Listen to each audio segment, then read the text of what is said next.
Hello friends, नमस्कार। मैं Vinod sir आप लोगों का हार्दिक वेलकम करता हूं एक बार फिर अपने यूट्यूब चैनल पर। जैसा आप सभी लोग जानते हैं, मैं विनोद सर आप सभी लोगों को मैथ्स और रीजनिंग दोनों सब्जेक्ट पढ़ाता हूं। अभी फ़िलहाल हम लोग रीजनिंग पढ़ रहे हैं और रीजनिंग में बहुत ही बेहतरीन चैप्टर जिसका नाम है कैलेंडर, और बहुत ही बेहतरीन कॉन्सेप्ट के साथ पढ़ रहे हैं। बहुत बेहतरीन कंटेंट भी आपको मिल रहा है।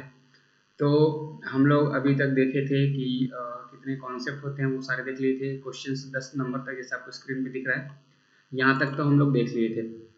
इसके बाद का क्लास आज से शुरू होगा और मानिए आज के जो क्वेश्चंस होंगे बहुत ही बेहतरीन, बहुत ही लाजवाब क्वेश्चन हैं। आज भी हम लोग 10 क्वेश्चन करने वाले हैं और 10 के 10 अपने आप में एकदम बेस्ट हैं क्वेश्चन। तो चलिए ज़्यादा बात न करते हुए हम लोग शुरू करते हैं आज के सेशन को और देखते हैं कि आज के जो सेशन हैं उसमें कौन कौन से टाइप के क्वेश्चन हैं और क्या क्वेश्चन है, क्या हमारे लिए कुछ अलग है क्या। तो क्वेश्चन नंबर 11 है, यहाँ पे देखिए।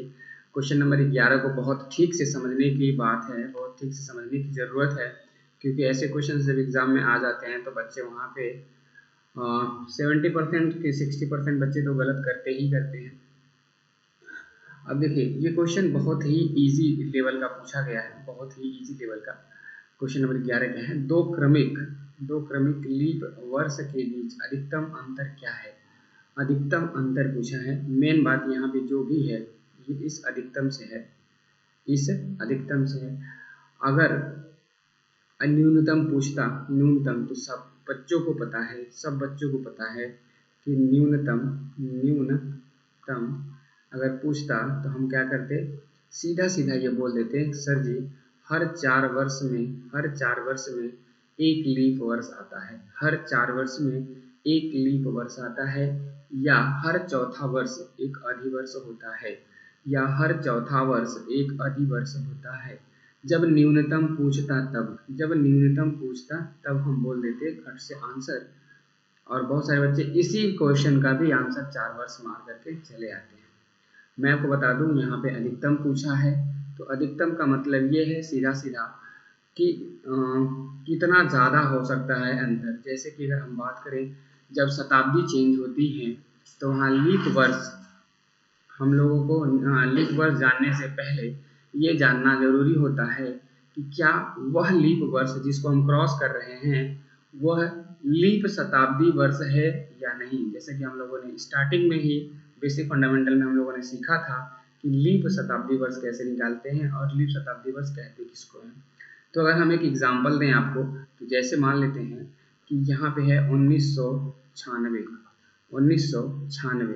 तो 1996 के बाद हम चलेंगे 2000 में, 4 वर्ष हो गया ना, 4 वर्ष बीत गया ना, और हमारी शताब्दी वर्ष बीत रही है ना। शताब्दी शताब्दी भी हमारी चेंज हो रही है ना। शताब्दी चेंज होने का मतलब यहाँ पे 1900 है और यहाँ पे 2000 के आसपास आ रहा है, तो ये 2000 आ रहा है, तो 1900 दूसरी शताब्दी थी, 2000 दूसरी शताब्दी है, चेंज हो रहा है। तो हमें यह जानने की ज़रूरत पड़ जाती है कि जो हम शताब्दी में चेंज कर रहे हैं, जो शताब्दी में चेंज हो रहा है, जैसे कि ये 2000 है, क्या यह 400 से भाग जा रहा है। तो आप कहोगे सर बिल्कुल जा रहा है। और जब जा रहा है तो शताब्दी चेंज भले हो रही है, लेकिन यहाँ पे जो गैप है वो केवल और केवल 4 वर्ष का है, तो हम कहेंगे 4 वर्ष। लेकिन लेकिन लेकिन अगर यही 1896 रहता, 1896 रहता तो इसके 4 वर्ष के बाद 1900 आ जाएगा। तो क्या 1900, ये 1900 लीप वर्ष होगा क्या, लीप वर्ष होगा क्या। जबकि ये 4 वर्ष प्लस में ही तो हो रहा है, लेकिन लीप वर्ष होगा क्या। तो आप कहोगे सर इसका तरीका तो आपने सिखाया है पहले से कि जब लीप शताब्दी वर्ष को चेक करते हैं तो हम 400 से भाग करते हैं, ना कि 4 से। तो हम 400 से भाग करके देखेंगे क्या 1900 कटेगा क्या। आप कहोगे सर नहीं कटेगा।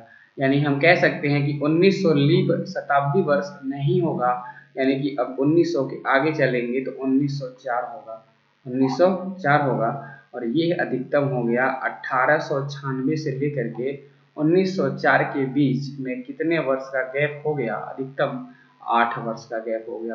कितने वर्ष का गैप हो गया, 8 वर्ष का गैप हो गया। और यही आपका फाइनलाइज आंसर है। तो ये क्वेश्चन बहुत डिटेल में हमने इसका डिस्कस किया। क्या ये समझ में आया आपको।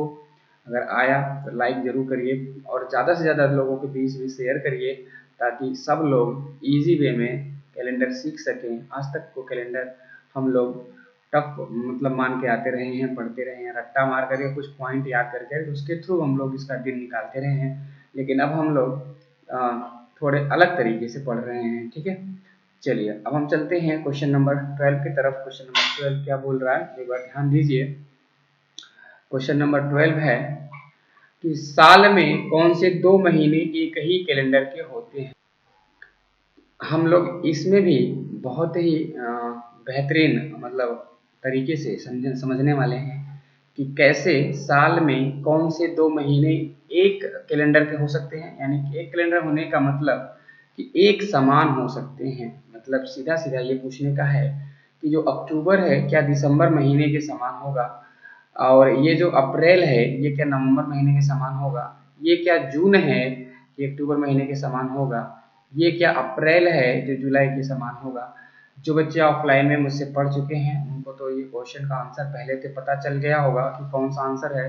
बट मैं आंसर नहीं बताने आया हूँ, मैं आपको ये बताने आया हूँ कैसे कैसे आप पता करोगे कौन कौन से ऐसे महीने होते हैं जो एक ही साल में समान होते हैं, एक ही साल में समान होते हैं। हालांकि इसका जो आंसर होगा वो होगा अप्रैल और जुलाई। अप्रैल और जुलाई, तो अप्रैल और जुलाई किसी भी साल का, चाहे वो लीप ईयर हो चाहे वो साधारण वर्ष हो, वो दोनों में अप्रैल और जुलाई के जो कैलेंडर होते हैं वो समान होते हैं। तब तक आप लोगों के दिमाग से भी क्वेश्चन जरूर बह करके बाहर आएगा कि सर आप कैसे कह सकते हैं अप्रैल महीने में तो 30 दिन होते हैं, अप्रैल महीने में 30 दिन होते हैं, जबकि जुलाई में सर 31 दिन होते हैं। तो आप ये बता दीजिए कि कैसे ये समान होगा, कैसे कह दिए कि समान होगा। मैंने तो ये कहा नहीं कि पूरा का पूरा महीना समान होगा, मैंने बोला क्या पूरा का पूरा महीना नहीं समान होगा, पूरा का पूरा, जैसे कि अगर हम बात करें कैलेंडर समान होगा। यानी कि सीधा सा मेरा मतलब कहने का ये है कि जो 1 जुलाई को दिन पड़ेगा, जो 1 जुलाई को दिन पड़ेगा, सॉरी 1 अप्रैल को, जो 1 अप्रैल को पड़ेगा वही 1 जुलाई को भी पड़ेगा।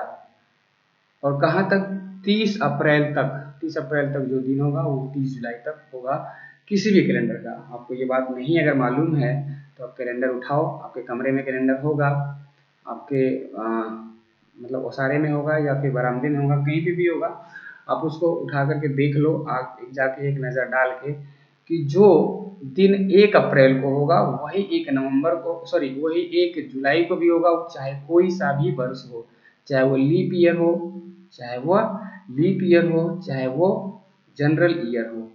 तो लीप ईयर और जनरल ईयर दोनों में ये क्या है समान होता है। यानी कि अप्रैल और जुलाई का महीना समान होता है, जहाँ तक वे होते हैं 30 दिन तक, तो 30 दिन समान होता है। आप एक बार इसको नोट करो, एक बार नोट करो, मैं आपको कुछ पॉइंट यहाँ पे नोट करवा देना चाहता हूँ ताकि आगे फ्यूचर में कभी भी अगर इस टाइप से क्वेश्चंस पूछे जाएं तो आप आराम से उसको बेहिचक कर लो। जैसे कि अगर हम लीप ईयर और लीप एंड जनरल ईयर ये दोनों की बात करें तो कौन कौन से महीने इसमें समान होते हैं, आप उसको एक बार नोट कर लो। सबसे पहला अप्रैल जुलाई, अप्रैल और जुलाई। दूसरा मार्च और नवंबर, मार्च और नवंबर। और तीसरा सितंबर और दिसंबर, सितंबर और दिसंबर हो गया। अब हम बात करते हैं कि लीप ईयर में कौन कौन से वर्ष समान होते हैं। लीप ईयर में केवल लीप ईयर, जैसे मान लेते हैं कि 2020 चल रहा है या 2024 चल रहा है, तो कौन कौन सा उसमें जो महीना होगा वो समान होगा, उसको नोट करिएगा। तो उसमें होगा जनवरी और अप्रैल, जनवरी अप्रैल। दूसरा नोट करिए जनवरी जुलाई, जनवरी जुलाई पूरा का पूरा महीना सेम होता है, पूरा पूरा महीना मतलब 31 दिन इसमें भी 31 दिन इसमें भी, आप इसको मैच कर लीजिएगा, ठीक है। और अगर हम बात करें फिर अगर एक जनरल ईयर, केवल जनरल ईयर में कौन कौन से महीने से होंगे तो उसको भी आप नोट डाउन कर लीजिएगा। जनवरी अक्टूबर ये दोनों महीने एक दूसरे से समान होते हैं। फिर उसके बाद फरवरी नवंबर, एक मिनट कर्सर दिख नहीं रहा ना, इस वजह से थोड़ा सा प्रॉब्लम हो रहा है लिखने में। फरवरी और नवंबर, और एक लास्ट है फरवरी और मार्च। आपके दिमाग में ये तो कतई नहीं आना चाहिए कि सिर्फ फरवरी में 28 दिन होता है, मार्च में 31 दिन होता है, कैसे समान होगा। 28 फरवरी तक समान होगा, मेरा कहने का मतलब ये है। तो ये आपको समझ में आ गया होगा अच्छे से कि कौन कौन से महीने कब कब के समान होते हैं। अगर वो लीप ईयर और जनरल ईयर दोनों में आप समान देखना चाहते हैं तो ऐसे 3 महीने होते हैं। कौन कौन? अप्रैल जो कि जुलाई के समान होता है, मार्च जो कि नवंबर के समान होता है, सितंबर जो कि दिसंबर के समान होता है। आप कैलेंडर उठाओ और अभी झाँको उसमें और देखो क्या 1 अप्रैल का वही दिन है जो 1 जुलाई का है, क्या 1 मार्च का वही दिन है जो 1 नवंबर का है, क्या 1 सितंबर का वही दिन है जो 1 दिसंबर का है। आप तुरंत करो इसको चेक, है ना। और अगर जनरल ईयर जैसे कि 2022 चल रहा है तो ये जनरल ईयर है, और जनरल ईयर जनवरी अक्टूबर का महीना समान होता है, फरवरी नवंबर का समान होता है। यानी कि जो अभी फरवरी चल रही है ना, आज कितना तारीख है, अगर आज है 10 फरवरी तो 10 फरवरी को जैसे आज थर्सडे है वैसे ही आप देख लीजिएगा 10 मार्च को भी थर्सडे होगा, 10 मार्च को भी क्या होगा, थर्सडे होगा। आप जाके कैलेंडर में चेक कर लीजिएगा, ठीक है। चलिए, तो ये पूरा का पूरा कॉन्सेप्ट आपको समझ में आ गया। तो इसमें बहुत मामूली सा क्वेश्चन था ये, साल में कौन से 2 महीने में एक ही कैलेंडर होता है, तो वो हो गया आपका अप्रैल और जुलाई। तो अप्रैल और जुलाई किसी भी महीने किसी भी साल का होगा तो वो समान होगा। क्लियर है, आ रहा है समझ में? चलिए गुड, हम चलते हैं अगले क्वेश्चन की तरफ। क्वेश्चन नंबर 13 जो है वो क्या कह रहा है, एक बार ध्यान से समझने की जरूरत है इसको। बहुत बेहतरीन क्वेश्चन है। कह रहा है आज से 90 दिन बाद कौन सा दिन होगा। संकेत के रूप में लिया गया है कि आज 20 जनवरी 2017 है, 20 जनवरी 2017 है। तो बताइए 90 दिन बाद क्या होगा। बहुत बहुत बहुत बेहतरीन क्वेश्चन, ठीक है। कैसे करेंगे आप लोग, तो ध्यान से समझिएगा। आप पहले ये सोचोगे सर 90 दिन है, तो 90 दिन को हम 7 से अगर भाग करें, बांटें, तो फिर बांटने की ज़रूरत नहीं है। अब दिक्कत में आ जाएंगे आप, देखिए ध्यान से। क्यों दिक्कत में आ जाएंगे? क्योंकि 20 जनवरी की बात है, 20 जनवरी की बात है। तो 20 जनवरी में शेष कितने दिन बचे हैं, तो आप कहोगे सर जी 11 शेष बचे हैं। 2017 की जो फरवरी होती है ना वो 28 की होती है, वो कितने की होती है, 28 की। मार्च कितने का होता है, 31 का। और अप्रैल कितने का होता है, अप्रैल कितने का होता है, 30 का। तो अब देखिए क्या 90 दिन हो गए, आप ध्यान से देखिएगा, क्या 90 दिन हो गए। तो अब देखिए क्या कहते हैं, 8 2 10, 3 3 6 3 9, 9 1 10, तो 100 दिन हो गए। कितने दिन हो गए, 100 दिन हो गए।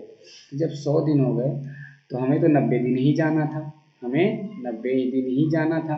तो हम करेंगे क्या, 10 दिन माइनस कर देंगे, लेकिन लास्ट वाले महीने से ना 10 दिन माइनस करेंगे।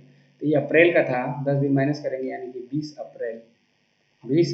अप्रैल तक ही जाएंगे, 90 दिन हो जाएगा।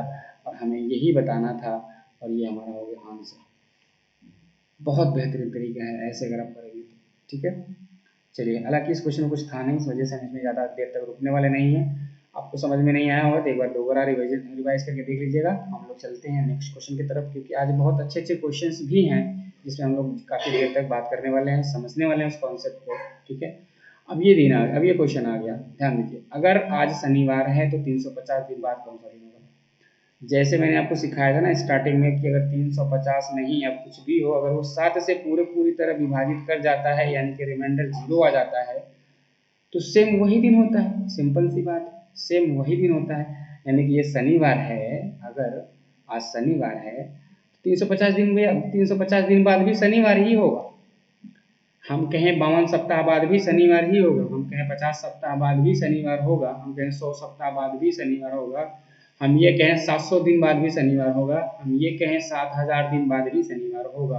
अगर 7 से पूरी तरह से विभाजित है नंबर तो फिर वही दिन होता है। इस पर हम लोग चर्चा कर चुके हैं, ज़्यादा चर्चा करने की जरूरत नहीं है। हम लोग चलेंगे अगले क्वेश्चन की तरफ। क्वेश्चन नंबर 15 क्या बोल रहा है, वर्ष 1993 का कैलेंडर वर्ष के लिए समान होगा, यानी किस वर्ष के लिए समान होगा, वर्ष 1900 का कैलेंडर किस वर्ष के लिए समान होगा, ऐसा यहाँ पे होना चाहिए था। तो एक बार आप मेंशन कर लो इसको। थोड़ा सा हम लोग यहाँ पे चेंज करने वाले हैं,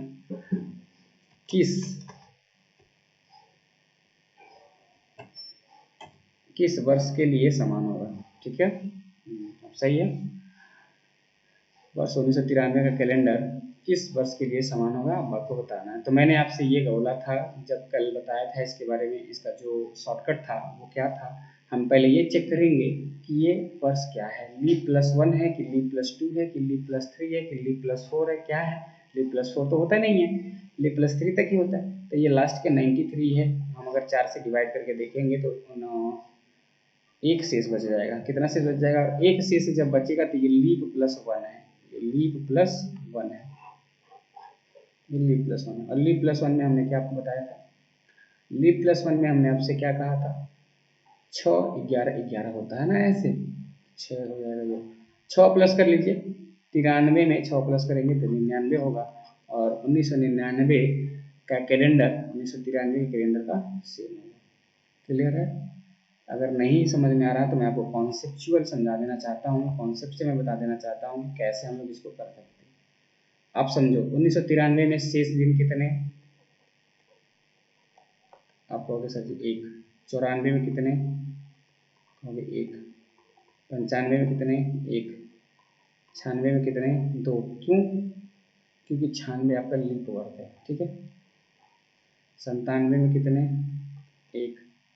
98 में कितने, 1। देखो 7 हो गया क्या, अगर 7 हो गया तब तो आपका क्वेश्चन का आंसर जो है एग्जैक्ट आ जाएगा। 1 2 3 2 5, 5 1 6 6 1 7, खत्म।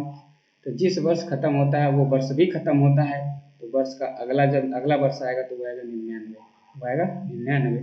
1900 के सीरीज में चल रहा था तो 1999, यानी कि ऑप्शन नंबर फर्स्ट। ये कॉन्सेप्ट है, इस कॉन्सेप्ट के थ्रू हम क्या कर सकते हैं, फाइनल आंसर निकाल सकते हैं, है ना। कब निकालेंगे, आपके लिए एक होमवर्क के रूप में मैं दे देना चाहता हूँ। ये होमवर्क है आपका 1373, सॉरी 76 कर लीजिए इसको, इस कॉन्सेप्ट के थ्रू इसका यूज करके निकालिएगा। वर्ष 1376 का कैलेंडर किस वर्ष के समान होगा। आप इसका आंसर करो हमको कमेंट में जल्दी। ठीक है, कमेंट में करो इसका आंसर, देखते हैं कितने लोगों का आंसर आता है। और आप ज़रूर इस टाइम को नोट करिएगा, सर कितने टाइम में हमने लाया इसका आंसर। ठीक है, मुझे टाइम जानना है और कुछ नहीं। लगाने के लिए तो कोई भी लगा सकता है, कॉन्सेप्ट तो मैंने बता ही दिया, लेकिन हमें ये जानना है कितने समय में आपने लगाया इस क्वेश्चन को। चलिए, क्वेश्चन नंबर 16 यानी कि 16 क्या बोल रहा है, एक बार ध्यान दीजिए। कह रहा है 1 महीने का दूसरा दिन रविवार है, अगले महीने का आखिरी दिन क्या होगा। अगले महीने का, 1 महीने का दूसरा दिन रविवार है, अगले महीने का आखिरी दिन क्या होगा, जिसमें 31 दिन होंगे, जिसमें 31 दिन होंगे।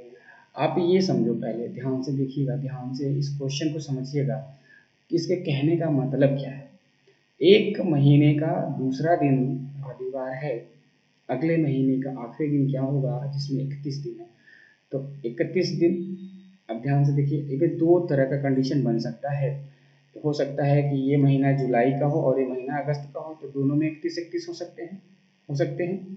1 महीने का दूसरा दिन, अगले महीने का आखिरी दिन क्या होगा, जिसमें 31 दिन होगा। तो जिसमें 31 दिन होगा वो आपको बताना है।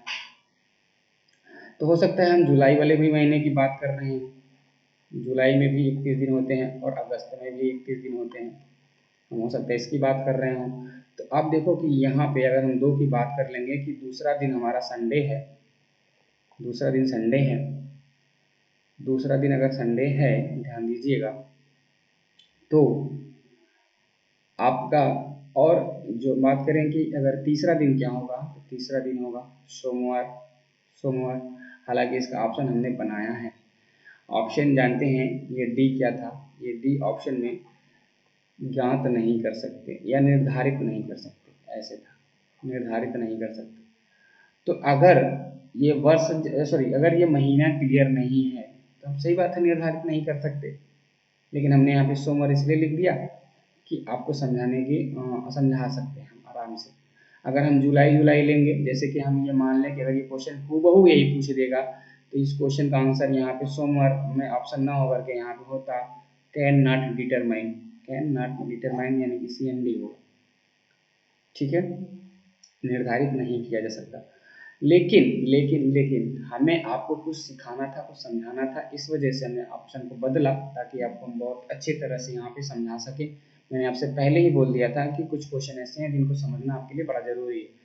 तो 31 दिन हो गए, अब इसमें बचे कितने दिन? तो इसमें बचे कितने दिन? तो 29 दिन बचे। 29 दिन का मतलब शेष एक, यानी कि संडे के बाद मंडे हो जाएगा, मंडे हो जाएगा। ठीक है, आगे अगर हम बात करें तो ये 31 है, 31 है का मतलब इसमें शेष दिन कितने आएंगे? 3, मंडे के बाद 3 जोड़ दीजिए, ट्यूसडे, वेडनेसडे, थर्सडे। थर्सडे का मतलब क्या होता है? थर्सडे का मतलब क्या होता है? थर्सडे मतलब होता है बृहस्पतिवार। हो गया, समझ में आया आपको?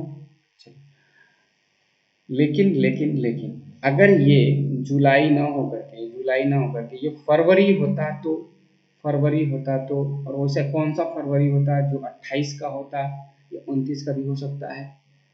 तो बहुत सारी कंडीशन बन सकते हैं, क्योंकि फरवरी के बाद मार्च का महीना भी आता है, वो भी 31 का होता है, जो कि यहाँ पे 31 दिया गया है, यहाँ पे 31 दिया गया है। इसीलिए अगर इस क्वेश्चन का आंसर आप आराम से करना चाहते हो तो CND मारो, CND, है ना, और यही आपका क्या होगा? 100% आंसर हो जाएगा।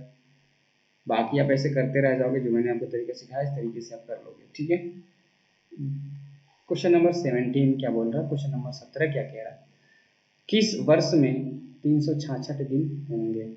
आप ध्यान से समझो, ये 366 दिन का आलोचक क्या है, आप समझो पर इस बात को। ये लीप वर्ष है, इंग्लिश में लीप ईयर बोलते हैं, इंग्लिश में अधिवर्ष बोलते हैं, अधिवर्ष, अधिवर्ष, जिसमें कि 366 दिन होते हैं। और ये क्या होता है? ऐसे वर्ष जो 4 से कट जाएं लीप वर्ष कहलाते हैं। ठीक है, बट यहाँ पर वर्ष नहीं लिखे गए हैं, यहाँ पे शताब्दी वर्ष लिखे गए हैं, यहाँ पे शताब्दी वर्ष लिखे गए हैं। ठीक है, तो शताब्दी वर्ष, लीप शताब्दी वर्ष, यानी कि लीप शताब्दी, लीप सेंचुरी ईयर को चेक करने के लिए हमने आपको सिखाया था कि 400 से डिवाइड करेंगे। किससे डिवाइड करेंगे? 400 से डिवाइड करेंगे। तो 400 का 100 का मतलब हो गया 0, 0 को हम अगर वो मान लें, कैंसिल आउट मान लें, तो जो नंबर बचेगा ना आगे 17, 25, 12 और 19, इसमें 4 से कटेगा कौन? आप कहोगे सर ये कटेगा 12 वाला, और यही आपका लीप वर्ष होगा, लीप सेंचुरी ईयर होगा, लीप शताब्दी वर्ष होगा, जिसमें 366 दिन होंगे। क्लियर? कोई दिक्कत है, कोई डाउट? तो कहोगे सर नहीं। चलिए हम चलते हैं अगले क्वेश्चन की तरफ। क्वेश्चन नंबर 18 जो है बहुत ही बेहतरीन क्वेश्चन है, इसको आप करो एक बार पॉज करके और देखो कि क्या आपका आंसर आ रहा है। ठीक है, या फिर ऐसे ही जैसे मैं समझा रहा हूँ ना, तब तक आप सॉल्व कर लो, हो जाएगा, हो सकता है। कह रहा है कि दूसरा और चौथा शनिवार और हर रविवार को छुट्टी होती है। दूसरा और चौथा, एक बार इसको पढ़ो और आराम से करो। ठीक है, कर लिए हैं आप लोग? क्या आ रहा आपका आंसर? 23, 24, 25 क्या आ रहा है? 22 तो आएगा नहीं, 23, 24, 25 में से ही कोई एक ठू आएगा। क्या आएगा आप लोग उसको जरूर बताइए। चलिए, अगर आपका नहीं आंसर आया तो मेरा देख लीजिए, मेरा अप्रोच देख लीजिए कैसे हम इसको सॉल्व करने वाले हैं। अब देखिए, कह रहा है कि दूसरा और चौथा शनिवार और हर रविवार को छुट्टी होती है। शुक्रवार से शुरू होने वाले 31 दिनों के एक महीने में कितने कार्य दिवस होंगे, ये आपको बताने हैं। कितने कार्य दिवस का मतलब किस किस दिन हम लोग कितने दिन काम करेंगे और कितनी छुट्टी होगी। तो कितने दिन छुट्टी होगी अगर वो पता चल जाए तो हम आराम से इसका आंसर निकाल सकते हैं। तो जैसे मैंने आपको सिखाया था, सारे लोगों को मैंने आप एक बात बताई थी, एक बात नोट करवाया था कि अगर कोई भी महीना 31 का है और 1 से लेकर के 3 दिन के बीच, 1 से लेकर 3 तारीख के बीच में कोई दिन आ रहा है, तो वह उस महीने में 5 बार आएगा। कितनी बार आएगा? 5 बार आएगा। क्लियर है? चलिए, अब हम बात करते हैं, ध्यान से देखिए। दूसरा और चौथा शनिवार छुट्टी है, दूसरा और चौथा शनिवार छुट्टी है, तो अब देखिए यहाँ पे दूसरा और चौथा, तो पहला शनिवार देखिए यहाँ पे क्या कह रहा है कि शुक्रवार से शुरू हो रहा है, यानी कि जो पहला दिन है ये फ्राइडे से शुरू हो रहा है, तो ये सैटरडे होगा, सैटरडे होगा। तो पहला सैटरडे छुट्टी नहीं है, ये छुट्टी नहीं है, दूसरा और चौथा छुट्टी है, यानी कि सैटरडे भी 5 आएगा। तो 5 आएगा तो मतलब कि दूसरा और चौथा, तो यानी कि 2 छुट्टी इसमें भी हो जाएगी, तो यानी कि 5 और संडे छुट्टी हो गया। 5 संडे इसलिए क्योंकि देखो ध्यान से, पहला दिन अगर शुक्रवार है तो दूसरा शनिवार है और तीसरा रविवार है, यानी कि संडे है। तो अगर तीसरा संडे है तो यानी 5 संडे आएगा इस महीने में। 5 संडे हो गया ये, और 2 आपका शनिवार हो गया, क्योंकि दूसरा और चौथा, शनिवार भी 5 आएगा, लेकिन दूसरा और चौथा ही छुट्टी है, तो 2 ही शनिवार को छुट्टी होगी, तो वो हो गया आपका 2, 5 2 7। हम कह देंगे कि अगर 31 का महीना है और 7 दिन छुट्टी है, यानी जाहिर सी बात है कि उस महीने में 24 कार्य दिवस होंगे, 24 दिन काम करने जाना पड़ेगा, जैसे कि बैंक का आजकल हो रहा है ना, दूसरा और चौथा छुट्टी होता है। अब देखिए मैं बात करूं कि अगर इस क्वेश्चन को हमें लगाना ही होता तो हम क्या करते, तो हम पहले ये पता कर लेते कि शनिवार कितना आ रहा है। ध्यान से देखिएगा, हम आपको लगा करके ही दिखा दे रहे हैं। अगर 1 तारीख को शुक्रवार है, 1 तारीख को शुक्रवार है, तो 2 तारीख को शनिवार होगा, 2 तारीख को शनिवार होगा। उसके बाद 7 जोड़ दीजिए, 9 को शनिवार होगा। उसके बाद 7 जोड़ दीजिए, 16 को शनिवार होगा। 7 जोड़ दीजिए, 23 को शनिवार होगा। 7 जोड़ दीजिए, 30 को शनिवार होगा। यहाँ तक कोई दिक्कत आपको समझने में क्वेश्चन? कहोगे सर जी नहीं, अगर नहीं बोलोगे तभी तो ठीक है, अगर बोलोगे हाँ तो फिर प्रॉब्लम ही है। कह रहा है कि दूसरा शनिवार, यानी कि ये वाला 2 तारीख वाला शनिवार नहीं, दूसरा शनिवार और चौथा शनिवार, ये 2 3 4, ये आपका चौथा शनिवार, 2 शनिवार और चौथा शनिवार, तो 2 ही शनिवार ना पड़ा, यानी कि दूसरा और चौथा 2 शनिवार ये हो गया, 2 शनिवार।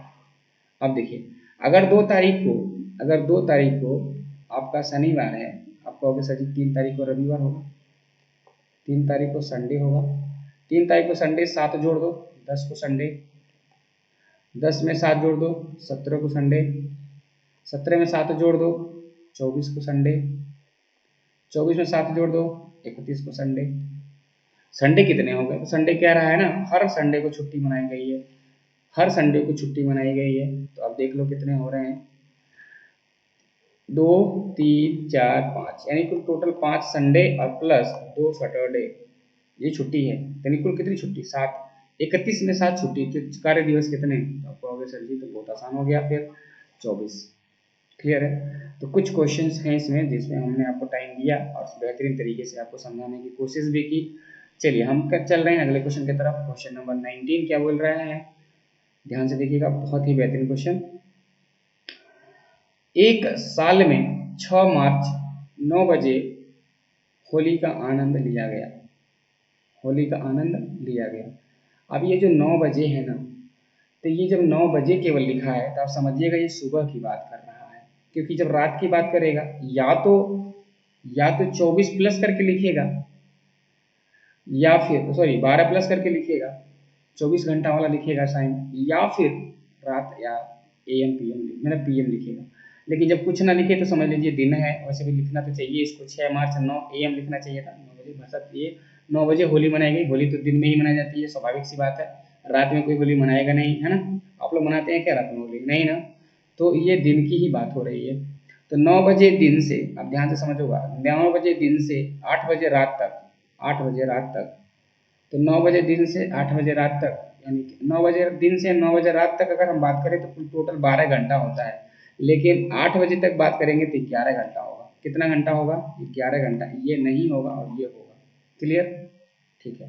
6 मार्च से लेकर के 11 नवंबर के बीच कितने दिन होंगे आप ये पहले जान लो।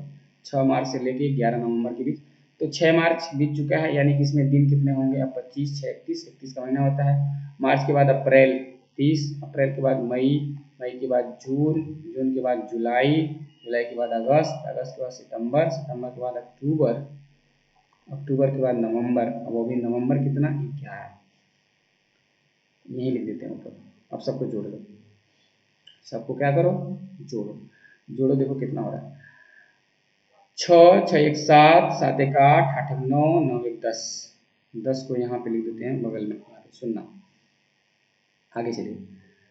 तीन तीन छः, तीन नौ, नौ तीन बारह, बारह तीन पंद्रह, पंद्रह तीन अट्ठारह, अट्ठारह तीन इक्कीस, इक्कीस तीन चौबीस, इक्कीस तीन चौबीस, चौबीस और एक 25, क्योंकि हासिल भी तो बचा था। यानी कि टोटल 250 दिन। कितने दिन हो गए? 250 दिन। अब 250 दिनों में कुल कितने घंटे होते हैं? आपको कि सर जी तो बहुत आसान है, फिर हम इसमें 24 घंटे का गुणा कर लें तो पता चल जाएगा। तो 24 गुणे 25 600 होता है, और ये जीरो 6000 घंटा हो गया, और प्लस 11 घंटा ये आया था, दोनों को शामिल कर लो, 6011 घंटा, यानी कि ऑप्शन नंबर डी है ना। बेहतरीन क्वेश्चन। हाँ, तो कुछ क्वेश्चन कैलकुलेटिव आते हैं, कभी कभी सेकेंड भी पूछ लेगा आपसे, कभी कभी मिनट भी पूछ लेगा, तो उसके लिए आप तैयार रहिएगा कैलकुलेशन के लिए, ठीक है। चलिए अब हम चलते हैं नेक्स्ट एंड लास्ट क्वेश्चन पे, और हम देखते हैं कि लास्ट क्वेश्चन क्या हमारा होने वाला है, ठीक है।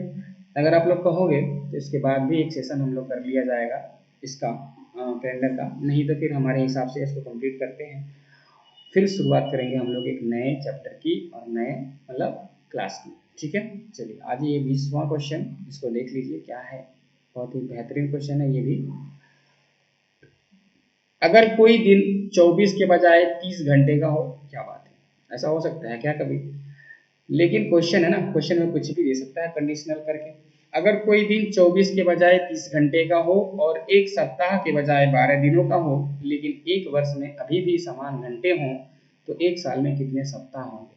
क्या बात है, एकदम बेहतरीन लाजवाब क्वेश्चन है यह, है ना। चलिए करते हैं, कोई दिक्कत नहीं। अगर कोई दिन 24 के बजाय 30 घंटे का हो, एक सप्ताह 7 के बजाय 12 का हो, लेकिन एक वर्ष में अभी भी घंटे उतने ही का हो जितना पहले, हम कहेंगे सर सामान्य वर्ष तो हम लोग मानते हैं 365 दिन का है, घंटा निकालना है 24 का गुणा करते हैं, ये बराबर होना चाहिए हमारे नए वर्ष के हिसाब से घंटे का। तो वीक कितने हैं नहीं मालूम, लेकिन ये पता है कि 12 दिन हो रहा है, तो वीक में हम 12 दिन का गुणा करेंगे तो हमें ये पता चल जाएगा कि कितने दिन होंगे टोटल, क्योंकि सप्ताह में अगर हम दिनों का गुणा करते हैं तो हमें पता चलता है वर्ष में कितने दिन हैं। उसके बाद गुणे, इसमें 30 घंटा का गुणा करना है, क्योंकि 24 घंटा नहीं गुणा करेंगे, आगे वाले में 24 गुणा किए हैं, क्योंकि ये पहले 24 ही दिन तो माना, मतलब 24 ही दिन तो होता है, 365 में हम अगर 24 का गुणा करें तो ये पता चलेगा कुल कितने घंटे होते हैं। लेकिन कह रहा है 24 के बजाय हम 30 माने, तो भाई 30 मान लो, कोई दिक्कत नहीं है, आ जाओ। तो इसको कैसे करने वाले हैं, ध्यान देखिए कि 12 से कटेगा ये आपका 24 दो बार में, और 2 से कटेगा ये 30 15 बार में, अब 15 से ये भाग चला जाएगा 365 में, 365 भागा 15 बराबर ये आ गया आपका डब्लू, यानी कि वीक, यानी कि सप्ताह। 15 से काटेंगे तो 15 से यही आपको दूसरा कलर ले लें, नहीं तो समझ में नहीं आएगा।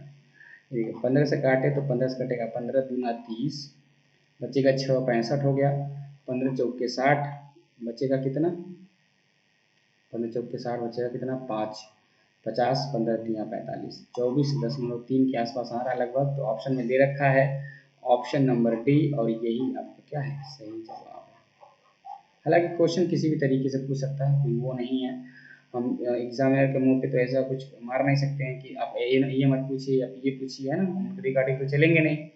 वो कुछ भी सवाल पूछ सकते हैं, उसका जवाब हमें देने आना चाहिए, हमारी सोच उस काबिल होनी चाहिए कि हम सोच सकें कि क्वेश्चन का आंसर कैसे निकाला जाए, ठीक है।